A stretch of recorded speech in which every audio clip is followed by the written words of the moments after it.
زیادہ تر یہاں پر دیہی علاقے بھی ہیں، تو وہاں کے نوجوانوں کے لیے روزگار فراہم کرنے کے لیے آپ کے کیا پلان ہیں؟ آپ آزاد حیثیت سے الیکشن لڑنے جا رہے ہیں، عوام میں آپ جا رہے ہیں، آپ کیا بیانیاں لے کر جا رہے ہیں؟ سب سے بڑا مسئلہ یہاں پر پینے کا صاف پانی ہے۔ جی صاحب، مختلف علاقوں میں صاف پانی نہیں مل رہا، تو اگر آپ کو عوام نے خدمت کا موقع دیا تو پانی کے لیے آپ کیا کریں گے؟ اور بات کو کن میگا پروجیکٹ کی ضرورت ہے؟ اسمبلی کا جو ٹرنیور ہے وہ 10 ایئرز پہ ہونا چاہیے۔ ناظرین، عام انتخابات کی آمد ہے اور الیکشن کو تقریباً 2 ہفتے رہ چکے ہیں۔ اس سے قبل جب الیکشن کمیشن کی طرف سے الیکشن کی تاریخ سامنے آئی تھی تو ماحول اتنا گرم نہیں تھا، تمام جماعتیں اس کشمکش میں تھی کہ الیکشن ہوں گے نہیں ہوں گے، لیکن جیسے جیسے دن قریب آتے جا رہے ہیں ماحول بڑا گرم ہوتا جا رہا ہے۔ اور اسپیسیفکلی اگر ہم اسلام آباد کی بات کریں تو یہاں پر بھی سیاسی ماحول بہت گرم ہو چکا ہے۔ 48 کی بات کریں تو یہاں پر بھی زبردست جو ہے وہ کمپینز چل رہی ہیں، ڈور ٹو ڈور کمپینز ہو رہی ہیں اور سیاسی سرگرمیاں عروج پر ہیں۔ آج میرے ساتھ راجہ محمد فاروق ایڈوکیٹ صاحب موجود ہیں جو کہ حلقہ N48 اسلام آباد سے قومی اسمبلی کے لیے الیکشن لڑنے جا رہے ہیں۔ اس سے قبل کشمیر میں انہوں نے سیاست کی اور مشیر بھی رہ چکے ہیں کشمیر میں۔ آج ہم ان سے گفتگو بھی کریں گے اور عام انتخابات کے حوالے سے ان کی تیاریاں کیسی جا رہی ہیں اس حوالے سے بھی بات کریں گے۔ سب سے پہلے سر بہت شکریہ آپ نے اپنے وقت دیا۔ جی ویلکم۔ سر یہ بتائیے گا، آپ نے کشمیر میں سیاست کی، بڑے اہم عہدوں پر بھی آپ فائز رہے، اس مرتبہ جنرل الیکشن 2024 میں آپ نے اسلام آباد کا رخ کیا اور اس حلقے سے آپ الیکشن لڑنے جا رہے ہیں، کیا وجہ تھی کہ آپ نے کشمیر چھوڑ کے اسلام آباد کا رخ کیا؟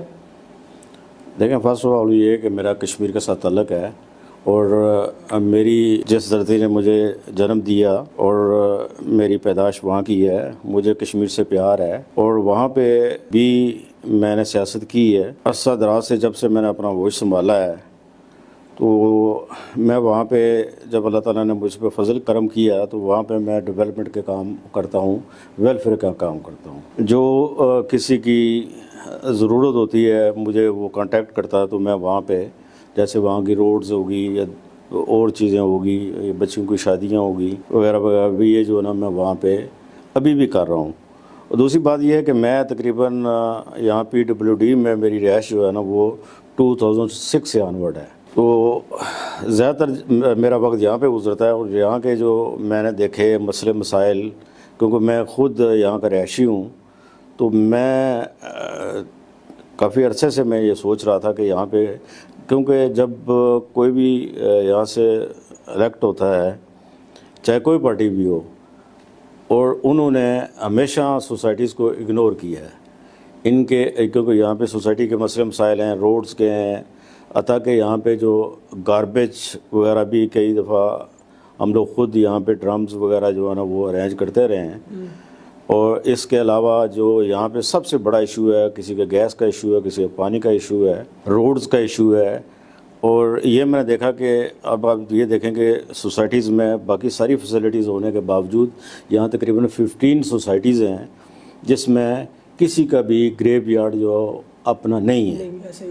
ہم لوگ جب یہاں سے کسی ڈیتھ ہوتی ہے تو وہ CDA جاتا ہے وہاں پہ، پہلے وہ ایک یہ پلاٹ پرچیز کرتا ہے، وہاں CDA کا ایک قسم کا پلاٹ ہے، وہ 4 لاکھ روپے وہ لیتے ہیں اور وہاں پہ پھر ڈیڈ باڈی جو ہے نا وہاں سے لے جا کر کرتے ہیں۔ دوسرا یہ PWD ہے، ان کا بھی اپنا گریو یارڈ ہے لیکن وہ بھی نہ ہونے کے برابر ہے، وہ بھی انہوں نے لوئی بیر میں دیا ہوا ہے۔ اور پھر دوسرا میں نے یہاں پہ دیکھا ہے کافی سارے ایشوز ہیں، مثلا یہاں پہ پلاٹس وغیرہ جو الاٹمنٹ ہوئی ہیں، الاٹمنٹ لیٹر لوگوں نے اٹھائے ہوئے ہیں، اگر کوئی بچہ یتیم ہے یا بیوہ ہے جس کا کوئی چلنے والا نہیں ہے ساتھ، تو ان کی وہ الاٹمنٹ کی الاٹمنٹ ہی رہتی ہے۔ بہت سارے ایشوز ہیں، کیونکہ میرا خود تعلق بغالت سے ہے، کارپوریٹر لاہروں میں، تو میرے پاس بھی یہ ایشوز آتے رہے ہیں، تو میں سوسائٹیز میں جا کے، ڈفرینٹ سوسائٹیز میں وہاں پہ جا کے میں نے یہ کیس پریزنٹ کیے ہیں کہ، لیکن اس میں انہوں نے کوئی نہ کوئی بہانہ بنا کے، پھر حتیٰ کہ جو کوآپریٹر رجسٹرار ہیں ان کے پاس بھی میں 1-2 دفعہ گیا ہوں کہ یہاں پہ جو ایشوز ہیں ان کو ریزالو کریں۔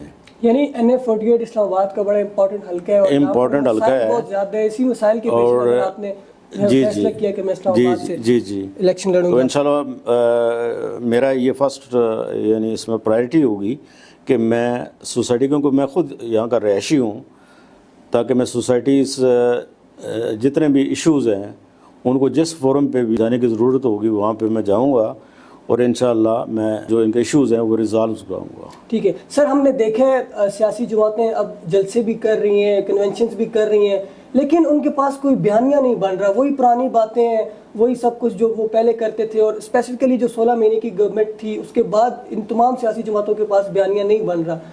آپ آزاد حیثیت سے الیکشن لڑنے جا رہے ہیں، عوام میں آپ جا رہے ہیں، آپ کیا بیانیہ لے کر جا رہے ہیں؟ دیکھیں جی، اس میں یہ ہے کہ فرسٹ آف آل میں آپ کو بتاؤں کہ میں خود کارپوریٹ کنسلٹنٹ ہوں. میرا کام جو ہے نا وہ یہی ہے کہ نئے پروجیکٹس وغیرہ لگانا یا دوسرے کوئی انڈسٹریز وغیررہ کو جو پروموٹ کرنا. تو میرا بیانیہ یہ ہے کہ فرسٹ آف آل تو یہ ہے کہ یہاں جو لوگ اگنور ہوتے رہے ہیں، مثلا یہاں سے ووٹ لے کر جو لوگ الیکٹ ہوئے ہیں، وہ دوبارہ میں نے یہ سارا سروے کیا ہے. جو میرا ایریا ٹوٹل جتنا بھی ہے، خاص کر یہ جو گاؤں سراؤنڈنگ ہے، جس میں یہ لوئی بیر ہے، دروالا ہے، ترلائی ہے اور کرپا ہے، بمبر تراڑ ہے، ترامڑی ہے، ان کے جو ایشوز ہیں، چھوٹے چھوٹے ایشوز ہیں گلیوں میں. مثلا لیٹ سے اگر وہاں پہ آپ نے گاڑی لے کر جائیں یا موٹر سائیکل لے کر جائیں تو وہاں سے نہیں گزرتا. وہ پانی، ان کے جو سیوریج پرابلمز ہیں وہ نہیں حل ہو رہے. پانی ان کا اگر اپنے بور کروائے ہوئے ہیں لیکن ان کی نکاسی، پانی کی نکاسی پراپر نہیں ہے، وہاں پہ جمع ہوا ہے. اور جس میں یہ سراؤنڈنگ سوسائٹیز ہیں ان کو نہ وہ راستہ دے رہی ہیں، زمین انہوں نے ان سے لے لی ہے لیکن ان کو راستہ بھی نہیں دے رہی. اور ان چیزوں کو دیکھ کر میں نے یہ ڈیسائیڈ کیا کہ میں ان لوگوں کی خاطر میں اپنے آپ کو سامنے لاتا ہوں، اور جہاں تک میری ہیلپ ہو سکی میں ان کے ایشوز جو ہے نا وہ ریزالو کراؤں گا. ٹھیک ہے کیونکہ میری اس حلقے کی ہم بات کریں، NA48 کی، ہم نے مختلف جگہوں پہ سرویز بھی کیے. سب سے بڑا مسئلہ یہاں پر پینے کا صاف پانی ہے. جی صاحب، مختلف علاقوں میں صاف پانی نہیں مل رہا. تو اگر آپ کو عوام نے خدمت کا موقع دیا تو پانی کے لیے آپ کیا کریں گے؟ پانی میں یہ ہے کہ جی ڈفرینٹ جو آپ کے یوسیز ہیں وہاں پہ ایک چھوٹے چھوٹے اسمال ڈیمز دیکھیں گے کہ وہاں پہ پانی جو نیچرل واٹر آ رہا ہے، یا چشمے بھی ہیں یہاں پہ کافی سارے، ان کو جتنا بھی سٹوریج کیپیسٹی ہوئی تو اس پہ آگے پھر ان کے فلٹریشن پلانٹ لگائیں گے تاکہ ان کو صاف پانی پینے کا ملے. سر، جہاں چھوٹے چھوٹے مسائل یہاں پر بہت زیادہ ہیں، میگا پروجیکٹس کی بھی اسلام آباد میں ضرورت ہے. اس سے پہلے بھی آپ نے سیاست کی، کشمیر بھی. آپ کے آگے فیوچر پلانز کیا ہیں؟ اسلام آباد کو کن میگا پروجیکٹ کی ضرورت ہے؟ اسلام آباد میں جو میگا پروجیکٹس ہیں اس میں سب سے پہلے تو ان کا جو رورل ایریاز ہے وہاں پہ ان کو الیکٹریسٹی پرابلم ہے. اور میں تو یہ کہوں گا کہ یہاں پہ جو گرڈ اسٹیشن ہے، ایک جو رورل ایریا کا یا ہمارے جو سوسائٹیز کا ایک سیپریٹ گرڈ اسٹیشن ہونا چاہیے.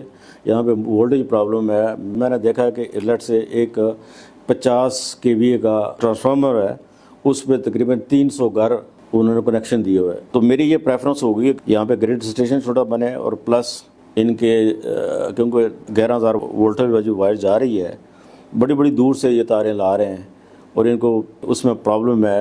گرمیوں میں ان کا پنکھا نہیں چلتا، AC تو خیر دور کی بات ہے، دوسرا ان کا جو وہاں پہ فریج وغیرہ نہیں چلتی. تو یہ میرا پروگرام ہے کہ میں یہاں پہ ایک گرڈ اسٹیشن سیپریٹلی اپروو. سر، تھوڑا سا ہم لوگ اگر سیاسی صورتحال کی بات کریں، ملک کی ایک بڑی جماعت سے ان کا انتخابی نشان بھی لیا گیا اور کلیم کرتے ہیں وہ کہ لیول پلینگ فیلڈ ہمیں نہیں مل رہی. ایک انتخابات میں حصہ لینا تمام جماعتوں کا جمہوری اور آئینی حق ہے. آپ کیا سمجھتے ہیں کہ اس طرح کسی جماعت کو کونے لگانا، کیا یہ صحیح ہے جو نظام چل رہا ہے اس وقت؟ دیکھیں، میں اس پہ پہلے فرسٹ آف آل تو میں اس پہ بات نہیں کرنا چاہ رہا، لیکن دوسرا یہ ہے کہ جب آپ ان کی بھی کارکردگی دیکھیں 3 سال کی نل ہے، ٹھیک ہے، سبسیکوئنٹلی جو 1 سال یہ گورنمنٹ رہی ہے اس کی بھی کارکردگی دیکھ لیں. یہ ایکچولی ایک دوسرے پہ الزامات لگاتے ہیں لیکن انہوں نے کوئی اپنی پالیسیز جو ہے نا وہ واضح نہیں کی. فرسٹ آف آل تو یہ ہے کہ یہ اگر آپ دیکھیں تو یہ 5 سال ٹرنیور نہیں پورا کرتے. میں تو کہتا ہوں یہ اسمبلی کا جو ٹرنیور ہے وہ 10 ایئرس پہ ہونا چاہیے تاکہ ایک پروجیکٹ، اگر ایک گورنمنٹ آئی ہے، اس نے کوئی پروجیکٹ اس نے پرپوزل دی ہے یا اناؤنس کیا ہے تو اس کی ایگزیکیوشن ہو سکتا ہے نیکسٹ یعنی گورنمنٹ جو ہے نا وہ دوسری پارٹی کی کیا جائے تو وہ پروجیکٹ وہاں کا وہیں رہ جاتا ہے. سر، آپ کو انتخابی نشان جو ملے، ہم نے دیکھے باقی لوگوں کو کسی کو پیچکس ملے، کسی کو بینگن ملے، آپ کا نشان بھی بڑا منفرد ہے، اینٹ. اس حوالے سے کیا کہیں گے؟ دیکھیں جی، میرا جو انتخابی نشان ہے یہ ہے اینٹ. کسی بھی چیز کی اگر آپ نے بنیاد رکھنی ہے، کوئی فاؤنڈیشن رکھنی ہے تو اس میں اینٹ کام آتی ہے. پرٹیکولرلی جو یہ ڈیولپمنٹ کے کام ہیں کوئی گلی بنانی ہے یا کوئی چیز یا گھر تعمیر کرنا ہے تو اس میں اینٹ جو بیسک چیز ہے.